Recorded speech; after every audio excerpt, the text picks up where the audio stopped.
This is Between Hook Sets. I'm Jason Walter from In Through the Outdoors with my partner in slime, Kurt Underhill from the Fishing Crew. Yes, sir. How we doing, buddy? Pretty good. You're traveling. I am. We're not very far out, so we're going to start tonight as I'm in my pickup. As we're getting ready towards the Bassmaster Classic, we're about 3 miles from the turn to your house. So, and then we're probably going to finish this in your house. So it'll be an interesting show tonight. It's going to be extremely interesting, no doubt, because you're going to be sitting down a little bit lower than me now that I know that, but that's okay. I can drop my chair down. We'll figure it out, no doubt. You could tell I'm very happy that I'm very happy that we're headed to the Bassmaster Classic. It's going to be a ton of fun for all the people that we're going to get to meet, get to see. I see there's a ton of people going to be down there that I generally run into at shows and such. So it'll be a good time there. I wonder if Dan Spengler is going to be down there. I really haven't looked at Facebook today. I've been kind of busy doing a lot of other things, trying to take naps because I know we're going to be driving late tonight. And we've got a chauffeur. We plan on trying to get to Topeka at least so we can get up in the morning and get there. So yeah, I hope so. If we can do that, it'd be fun to be at Media Day. That would be a blast. I would have a ton of fun that way. So, by the way, I did leave the door unlocked, so you should be able to walk in. Nate, you got to go through the kitchen and then around to the other room. So yeah, I mean, we've already had a big day, man. We had a great, we're pretty pumped. I've only been paying attention to the Bassmaster stuff since they came to Pier and then watching the Classic, and it's been a lot of fun. And it's kind of always been one of those things as a tournament director. I want to go watch the production. I want to see what they do, see if we can bring any nuances back to what we do and see these things. But I'm also a fan of the Bassmasters now. I really like to watch these guys. I got a few favorites, although they suck on my fantasy team. But today was a big day. We had Trey McKinney jump on with us. What a fantastic person he is. He literally took the time out of his day in a Popeye's parking lot to give us. Right. We asked for 10 minutes, and it was about 23 minutes, I think it ended up being. So, I mean, all in all, a fantastic start to this trip. And it's going to be a lot of fun. Yeah, it really is, no doubt. The video, the restrictions that we have, we could only go 10 minutes, so I had to break it into 2. But that's okay. There's just going to be one short little, I don't know, maybe there won't even be a little stall between the video. But we're going to roll this thing, and you can go ahead and comment, and you can ask Trey questions. And when we run into him at the Bassmaster Classic, we'll make sure that he goes to the page and answers those questions because I'm sure he'll do it. He is one heck of a kid. So yeah. I'm excited. So should we roll the tape? Roll the tape. Let's roll the tape. Trey, hey, man, thanks for joining and jumping on. We really appreciate it. Class act, man. I really do appreciate you hopping on. And you were so much fun to watch on Fork. I think you were a few pounds off of setting the all-time record. I mean, you've got in your first 2 tournaments. I mean, you've obviously got a lot more tournaments, high school and all that under your belt, but first 2 Elite Series, you are the all-time youngest person ever to win, youngest century belt holder, and you weighed 133 pounds, I think, if I remember right. It was crazy. It was like one of them things that I didn't realize. Paul Elias's record was, I think, 132 something. And I think I was a pound 9 ounces off of the all-time record. And just to, be in a tournament where to be able to catch that many bass, like I said, I don't know what the average weight is on 4 days on 130 pounds, but they felt huge, I was, every time I landed one, I was like, if I caught a 4, this is how bad it was, really. You go everywhere and I catch a 4-pounder and I'm like, let's go, pumped up, everything. I'd catch a 4-pounder and I'd be like, dude, I got to cull this one out. This is not it. I can't let this one stay in the box all day long. We got to get a 5-pounder. Well, that was my my cutoff. Like if I caught a 5-pounder, I was like, okay, we got one. But if I caught a 4, I was like, I don't got none in the box. I gotta call out all these. Like that's how crazy it was. It's kind of stressful, really, because like when I got the first couple bites of the day, it was a 2-pounder on the last day anyway. It was like I think I caught a 2-pounder, a 4-pounder, and I caught 1 5, and I was like, I got one fish. Like this ain't good. Pretty well through the day, and then we just slowly started working on it. I caught an 8, and then I caught a 7, and then I caught a 6, and then I caught another 7. I was like, now we're working on them. Like that's the kind of the kicker on it is on tournaments like that. Usually, I've always kind of like second guessed myself on a slug fest. Like up at home, we catch 5 fish, and you're getting paid usually. And here, I mean, it don't matter what kind of 5 fish you catch; they got to be big ones. It was a little different mindset, but it was an unbelievable thing. And actually, the crazy part was I don't know if they showed it online, but I had the fish on to break the record, and I lost it at the boat. But I heard that. throughout the whole week, I lost 1 bass. Like I can't say any like small, big, in between. I lost 1, and there's really nothing I could do. Sitting so high in the water column, I kind of flipped my jerk bait out to him, and I twitch, and when he ate it, he was already like coming up, and by the time I could react and like keep my rod down and pull him real hard to the left, he'd already thrown it. Like it happened just like that fast. And but it was an unbelievable week. I got to catch them. I love catching them like that. And the last day was a fun day because I got to catch them up shallow. And that's just where I come from. Everybody sees a kid with active target and they're like, oh, that's him. That's their game. But it's kind of goes both ways, really. From where I've come from, it's laydowns. It's a bright chartreuse and yellow spinnerbait. It's a chatterbait. It's a jig. And if you want to get finessey with it, you throw 20-pound line with a Texas rig. So that's just from where I come from, So, at most, you'll go to like a shaky head on 12-pound line on like a bridge. And that's finessing them around home. So it's a little different game, but I'm starting to expand my knowledge on a whole bunch of different, techniques that I like. And it's been amazing how much I've learned through the opens. And this year, I've like tripled my knowledge from when I was just fishing at home and knowing what I did at home. And I kind of took what I'd done at home, and it slowly worked through the first couple events.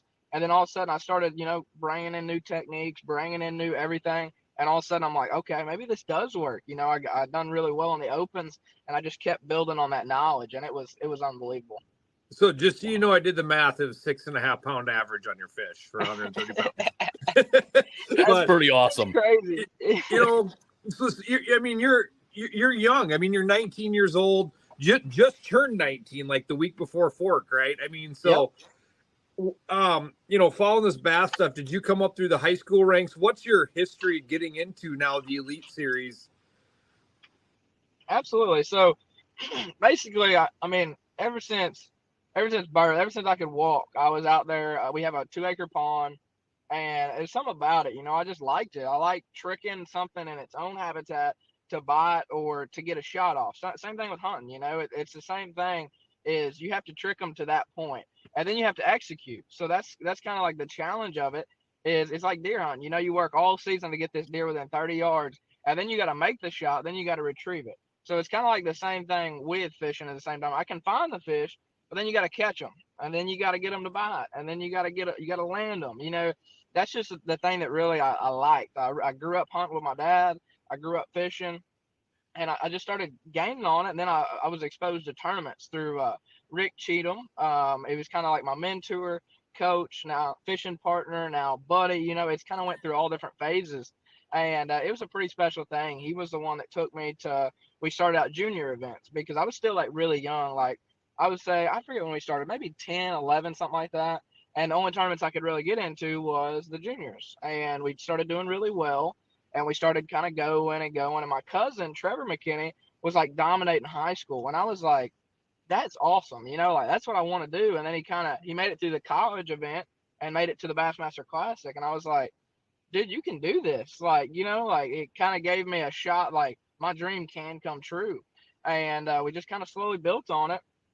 And before I know it, I was like turning almost 16. And I was in high school, and I was like, I just don't know. I fished a few high school events, and we done good. We placed, I think, second at one nationals at lacrosse, and a few other tournaments. We won some opens, and I was just like, what's the next step I can take? I was like, I know I'm building my knowledge, but what's the next step? Because you really don't realize like how much you've learned until you're in your boat by yourself with a co-angler, and you're like, you don't have any ideas you can run by anybody, and you got to go fishing. That's the difference when you realize from high school to like opens or BFLs. That's when you realize how much you've learned or anything, or what do you have, So I jumped into BFLs as soon as I turned 16, and Rick was like, you might as well try it. If you're gonna learn you're gonna have to learn how to get beat at some point. I was like, okay, yeah, I need to learn that, and it's a tough. Nobody wants to get beat. And the first tournament I got into, I was like, we practiced, spent a lot of time on it, and it's going against your like local heroes. It's like everybody, these are the hammers of Illinois and everything. And I jumped in my first tournament. I think I finished fifth or third, one of the two. And I was like, maybe, it kind of gave me that glimmer of hope. And we kind of went on through the year, and I ended up winning Angler of the Year the first year. And I had one bomb that was, it kind of set me back. Like I finished, I think I had like 2 fish on the Ohio River. That place has got me every time. And so we somehow managed to win Angler of the Year. And then the next year, I ended up winning Angler of the Year again. And I was like, what's the next step I can take? Like what's the next big step? And somebody mentioned the opens, and I was like, man, I don't know. Like them are the big guys. Like it's different traveling 3 hours in your state to traveling 18 hours across the world. Like it was a big step, and we took it. And the first event, the first day I had like 14 pounds, which home that's a really good bag. And I was like in 50th. I was like, oh my gosh, like I'm gonna get absolutely stomped. And the next day, I kind of was like scratched everything, done what I like to do, basically throw a jig all day. And I ended up bringing almost, I think 19, 15, almost, I think 19, something like that, right at 20 pounds. And we jumped up in the top 20, and it just spiraled, rolled from there. I had the confidence to do it, and the Lord willing, if his path is the way it's supposed to go, and I just followed it, and it worked amazing. Here we are, getting ready to go into the third event after the Classic, and it's a dream come real. That is just awesome. And I like one thing you said there, that you like to hunt these fish. And, you watch these people call you young kids scopers. And yeah, you said it best. We have to hunt these fish, but I still have to trick them. Right? Yeah. Like I still have to, and I tell everybody, the live scope doesn't catch you fish. It doesn't. The scope doesn't get you fish. You have to still catch them. And I just seen you pull your duck calls out, man. We can have long hours of conversation. I love it. That's the thing. No matter I'm hunting, I have these things everywhere. That's all I got to do. That's all. I just love the outdoors aspect of it. Like, if I'm not fishing, I'm hunting. Like, that's just all it is. And like and that's like a lot of people take a different approach sometimes than I think I do. Like, I have to be fresh. I have to be hungry for it. And that's what hunting does for me. Is like at the end of the year, boom, scratch it. I don't think about fishing. I'm hunting. I switch to that mode, and I got my gun in my truck all the time. I got my calls, I got decoys, and I'm scouting, going around with my buddies, trying to find the next hunt we got. And it just kind of like makes me have a fresh mindset. Like if I fished all year, I don't feel like I would be as hungry for it as if I had like 2 months off hunting, not thinking about it. And when I get that first bite after hunting season, it fuels me. I get excited. Like I'm like, where can I get my next bite? What spot am I going to next? And then it's a different mindset for me. I'm hungry for it. And for me to do good, that's what I need. So that's what hunting season does for me, is it just it's a mental reset basically. And I love it. Right. Man, that's awesome. I love that you pulled duck calls out of all things, because I'm a diehard duck hunter, man. Like, yep. I love shooting my ducks. And Brian's got like an old false wooden call in the show.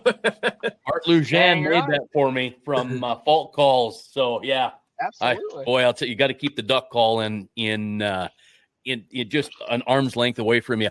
Honestly, are you sure you're 19 and not 29 or 39? You are an impressive dude. Holy cats. So my eyes are watering here, because I'm like, this guy's got it going on. You're a champion. Weren't you? You won AOI as a teenager. What were you, 17, 18 Angler of the Year? Yeah, actually, I was actually the youngest ever. I won it at 16, and the first year I went into the BFLs, and that was kind of the first record I'd ever set. And I was like, like that is awesome, just like, I mean, the Lord the Lord's put so many people in my path, and it's not just like me being 19. I don't have like all the wisdom, like it's the simple stuff, like changing a tire. I didn't know how to change a tire. Like I got out there and I had a flat tire. I'm jumping on this little ratchet like this because I can't get the nuts to break loose. And somebody comes over and be like, "Hey, you want me to show you how to do that?" I'm like, yeah, I do. I would really like that. And he puts 2 or 3 extensions together and he just breaks it loose. I'm like, man, what have I been doing? Like, it's just like simple stuff. And it's been an amazing journey. Well, Wow. and I think you said it best. You took the help, right? And you didn't feel like, and people give our younger generation such a bad time nowadays. And it's great to see a light of hope with kids like you. And there's plenty of kids like you out there. And I hate to be like the old guys talking down to you, but it is so cool to see that. Like, I know kids, I got a 15-year-old daughter and her friends would be like, "No, I know what I'm doing." And they wouldn't have a clue, like it's so great that you're willing to learn. You respect the older people. Did your dad, is your dad and your parents into fishing, or is this something like you've blown up in the family? I mean, obviously your cousin, you said.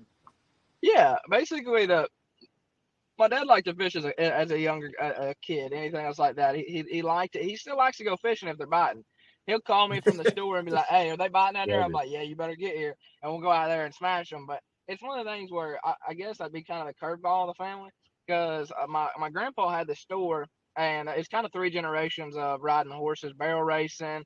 My grandpa used to do like jumping horses, everything. Like I forget how many head they had. They had a bunch. And that's just what kind of my dad done. And they sold the store. And all of a sudden, my grandpa did. They sold the store, and it went out of business. And they were like, "Okay," or whatever. My dad, he had kind of, I guess, drive to run it or whatever. So he bought it back after the other guy went out of business. And now we've been in business for I think 31 years. Wow. And so it's definitely kind of the curveball of the family. My sister, she's riding the horses. She's done really well on that part of it. She's done everything, kind of like me fishing. She just took up the levels. And now she's training horses, trying to find the one she likes, keeping the few that we do like and going off and traveling all over in Texas, Oklahoma, anywhere she can for the next barrel race. So it's been pretty cool. She won $100,000 on TJR Malibu Eddie, if I remember right. 100,000 in a slot race. So tell us a little bit about that. Yeah, absolutely. So she was kind of like. So that's the same thing with me. Like entry fees, like this is like a special event, and entry fees were like $5,000 or whatever. She's like, "Man, I don't know. Like I don't." This is kind of like a new horse, She'd been training it, working up to this moment or whatever. And she's like, she really didn't have confidence in it, but she did at the same time. So she done the entry fee, and that's a pretty steep deal to go out there and you could knock a barrel and $5,000 is just gone, And once she done that, it gave her a lot of confidence, keep going. And now she's got a whole bunch of horses, trying to train them up just like that one. And hopefully she'll have 4 or 5 dingers here in a little bit. That's awesome. So I'm thinking Eddie. So right away, because I used to have horses, I bred horses a little bit. So I'm thinking there's got to be an Eddie Stinson horse, which goes back to Dash for Cash at least. So I'm like, okay, that's some serious foundation stuff. You get the 3 bars, the Go Man Go, the Leo jet deck. And I had a mare, her name was Ms. Featherstone, and she was a Go Man Go, the old man granddaughter. So that goes back to the 3 bars. You got the top deck and all that fun stuff. And then I had a dun stallion that was gold seeker bars and jet deck. He was a buckskin, actually. He should have been a dun, but horses are a blast. They're not cheap. But boy, I'll tell you what, if you win a race, you can win a pile of money, no doubt. Absolutely. And that's the thing. I didn't realize how much it's kind of like, I mean, both of our sports are like, basically you're just professional gamblers. Like whoever makes the right choice, I guess, wins or whatever. And I hate to say that, but it kind of is, fishing's the same way. And because then, they have to breed them or whatever. And you could pay, insane amount of money for this bloodline. And then all of a sudden you're trying to train him and he's not good at all. And then you have to then you could redo it again and then get the best horse you've ever had, so it's kind of an unknown factor, so, and some horses are good for some people and some horses ain't, some people, everybody has a different, I guess, gauge on what a horse fits them for, so it's definitely an interesting, type of thing. I don't really ride that many horses. Usually every once in a while, actually, Yeah, it's been a long time. But like I just think it's cool, like how my sister, she trained or whatever, and like her horses or whatever, she's got them. That's what she does. She spends so much time like me fishing, and she's got them where if she puts her feet up or whatever, they'll back up and everything like that. I'm like, that's just, it's crazy. You can teach something like that wild, but kind of be calm, and it's kind of pretty cool to see like different horses, different personalities. Some of them are just goofy as all get out, but some of them are, just kind of like focused. It's kind of crazy. I like to talk to horses. I was out at our South Dakota State University rodeo arena, and there was a red horse standing in a corral, and he looked over at me, and I'm like, oh, I'll give him a nicker. So, and he looked at me like, and he's like, well, you don't look like a horse, but you sure sounded one. And then I let him have a, and he's like, and he wouldn't stop staring at me. So I nickered at him again, and it's almost like he shook his head and put his head back down. It was amazing. But I love to talk to horses. It's a ton of fun. So hey, it's been a ton of fun to talk to you. We've had you on probably 5 or 10 minutes longer than we planned. It was such a great opportunity to talk to you. We're very excited. We're all headed to the Bassmaster Classic, so we're going to meet up with you and meet you in person probably tomorrow. So we're very excited for that. And I guess folks should know that you're in the Popeyes parking lot right now. We've kept you away from dinner. But then you're flying out with Brian New and going to make it to the Classic. So you'll be at, I'm trying to remember the booth you're going to be at. I think I'm going to be at St. Croix, Seagar, FXR. We're going to have a bunch of different timestamps, Yamaha, everything like that. So, and there's a whole bunch of new products from like Seagar stuff, if y'all ever do come, as well as St. Croix. We have the new ride, the Physics, coming out. It's a really cool ride. You all should come out, check it out. I know FXR, they haven't been to the Classic that many times. That's a really cool product. They have everything from 0 below to fishing shirts when it's 90, 100 degrees, so it's a pretty cool product. To motocross gear. Yeah. Yeah, it is actually. So like, I have this giant helmet, I wear in my boat, like, cause it helps. Like, you don't realize, like, going out there, and this is the thing too, like, just kind of on your health side of things, just being able to have the right equipment, like the right sun shirts, everything like that is going on. Like, and that's what I'm trying to watch now because I'm young. I want to be able to do this for a long time. And that's like, you don't realize it, but running down the lake at 70 for 45 minutes, that's hard on your hearing. Like, people don't realize that, but the longer you go, like Terry Bolton said it best or whatever. I was talking to him, he said, huh? I was like, dude, and like, look at him in the eyes. And he's like, running. I've run down the lake so many times, it's hurt my earring. So ever since then, if I make a long run, I'm wearing my helmet, to keep that wind off my ears, because it does. After a long time, a period of time, it does. Everything starts to build up, and the less you can do that, hopefully the better on you'll be longer on. Fantastic. Well, I'll tell you what, it's been absolutely great to have you. Before we go, can I get a big yeehaw? Yeah. All right, there we go. Hey, we'll see you at the Bassmaster Classic. Bassmaster Classic. I need to clean off my spurs here. I hadn't ridden horse for a while.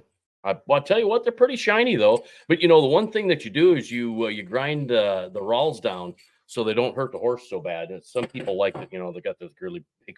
What the hell are you doing? By golly, look at that! It's Benny. I've never had you sitting this close to me. I feel like we're in a boat. We are, yeah. Yeah. Gee, in a 10-foot dinghy.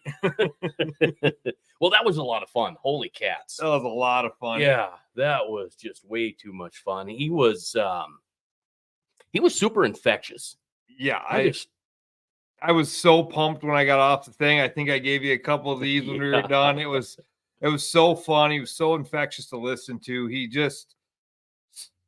You don't believe he's 19, like you said in the middle of the interview. Like, it was just so incredible listening to that kid talk and hearing, his future. He wants to do this forever. He wants to be the Rick Clunn, the new Rick Clunn, and that's going to be so cool to follow along in his career. And I talked to some guy afterwards, and he's like, yeah, my buddy told me if you could ever buy stock in a human, that's who you buy stock in. Yeah, he's going to do something. Isn't that the truth? The kid is just absolutely amazing. So Austin Felix, Josh Douglas, Easton Fothergill, Bob Downey, and Matt Pangrak. We did not hear from them in our roulette, but like I said, one all or none. And we got the one that we really wanted. Yeah, that was the one we went after, and we're excited to have him on the show. And I'm sure we'll run into some of these guys down there. they will show remorse for missing the program. I'm positive of it. You know, They'll apologize. for him to take time out of his day for two nobodies from South Dakota was pretty awesome. I mean, it was pretty cool to see. And I just can't wait to see more of these guys, because a lot of these guys are like that. And, you know, we're just small timing up here, but it'll be fun. Oh, it'll be a blast. By the way, here's Trey in his motocross gear, the FXR. He's going to be at that booth, by the way, if you're going to be down there. Swing by and say hello. And if you want to peek at his sister's horse, there is TJR Malibu Eddie, won her $100,000, a beautiful yellow horse. I'm a buckskin fan. I love the Duns, but the Palominos are, oh boy, they're. I don't know anything about a horse. That's all right. You know, you don't have to know a whole lot about a horse. You know, I'll whinny and nicker at you a couple of times this weekend when we're down at the Bassmaster Classic. By the way, you'll see there I'm gonna try to get better at this. Bassmaster Fantasy Fishing. I haven't checked my team now for golly gosh, quite a while. So, Cade, yeah, isn't that the truth? He is something else. Boy, I'll tell you what, in just a highly impressive kid, and what a ton of fun. It was great to have him on, and it'll be great to have him on in through the outdoors. And I'm guessing, I don't know what to expect when we get to the Classic, because we've never been to one, but we'll probably do a little live here and there and everywhere and have a good time. I see the kids playing at the end of the stairwell there. Nate, you can peek around the corner and say hi to everybody. He's hiding. He's the voice of Takeoff. He's the voice of Takeoff. Yeah, so absolutely. That's coming up here. Quick, give the tournaments a shout out. You got a couple coming up. Yeah, here in April. Start first weekend of April at Cedar Shore. That's the first one. Still spots in that one. Then we go from there to the Lake Oahe Pike Masters, the 20th of April, I believe. There's still a few spots in that. Very unique tournament. 4-person team, $400 entry fee. You can fish it from the boat. You can fish it from shore. You just got to be by your partners. And the biggest 8 pike win it. It's really good lucrative payouts, a $400 entry fee. A lot of fun to see those big giant toothy slimers come out of Lake Oahe. So a lot of fun there. Then from there we go to the Lake Sharp Showdown. The last weekend of April, brought to you by the Pier Chamber. 100% payout in that event, a meal, $450 entry fee, 60 teams max. I think the payout's like $12,000 for first place in 60 teams, plus big fish, plus big bags for each day, all brought to you by the Pier Chamber and all the Pier local area businesses. Second year of that one, trying to grow it. I had some 40-some teams last year. I think we're sitting about that 35 mark right now. Talked to a few guys in the last few days that are going to get into that. And then from there, we go to our Bassmasters. Yeah. The South Dakota Bass Governors Cup. It'll be 3 years old this year. It's been a lot of fun to watch that. We moved it. We started second weekend of May. Mother's Day got in the weekend last year. Went to the first weekend of May. And I think I found its home the first weekend of June. Pretty pumped for that one. Kind of from what I understand from these bass guys I talked to, we could have some pre-spawn. We could have some up on beds. Kind of have all the different fishing techniques at it. 6 bass a day, I think it is, or 5 or 6, and you're looking at 20 plus pounds a day. So it's gonna be pretty awesome. And then we go from there to the big one, South Dakota Governors Cup. Unfortunately, if you're watching, it's already full. Yeah, 200 teams with a waiting list, filled it in 9 days. There might be a special. 50 years, man. Oldest walleye tournament in the country, in the world, as far as we can tell. Pretty jacked about that one. Couple special things coming. Those past champions be looking for an invite. We're doing a night of champions dinner Thursday night before. So be looking for an invite if you've won one. If you won one and I don't know, you can go to the Fishing Crew page, go to the Governor's Cup, scroll all the way to the bottom and see all the past champions. If you've won one and I don't have you on there, please contact me. We're working on getting the rest of the stuff off of that. But please reach out to me. Let me know if you've won one, because I don't want to miss anybody in that. And hopefully we get a lot of recordings, because there's going to be some stories I've talked to a few people. I mean, I think you could write a book on fishing in that room that night. So it's going to be pretty awesome to see all them guys hopefully converge. We get everybody there and converge together and hear some great stories of the past Governor's Cup. So looking forward to that. We got one more special thing. I'm not going to let the cat out of the bag because it's still in the air, but it's looking better than it ever has in my years of running the Gov Cup. So looking forward to it. Great tournament season, but before that, we're going to go watch some tournaments. Oh boy, you know what? It's going to be a ton of fun. Say, by the way, since you're in my basement for the first time, I'll give you a little bit of a tour. The painting there, Charlie Russell painted me. That was me back in there you go, in I don't know 1880 something. I've been accused of being super old, so yeah, that's me in a gunfight. Charlie Russell painted, and then that walleye that's above Charlie Russell was the walleye that I caught with your dad. 1 year, he's like, hey, come out. You need to drop the Zebco and use my spinning rod with my $300 G Loomis that I freaked out at. But it caught me a nice fish, and I painted that in my perch here this week. So a ton of fun. But anyway, welcome to my humble abode and the studio. So you brought the value down by that poster. Yeah, which one? Oh, this one over. Yeah, right there. Right there. Yeah, you brought the value down, definitely. I don't know, man. I'm a big Benny fan. He's one of my favorite dudes, almost close to Nate. He is. He's one of my favorite dudes. So excited, going to have a good time. Thank you for watching. We're going to wrap it up because I'm just too cotton picking antsy. Yeah, we got a long drive ahead of us. And yeah, I haven't slept in 6 days, so I just want to get down to Tulsa and get to it. So thank you for watching. Thank you very much for supporting the show. We do appreciate it. Great to have you guys around, and we'll come to you from Tulsa at the Bassmaster Classic. Thank you much. Oh, yeah,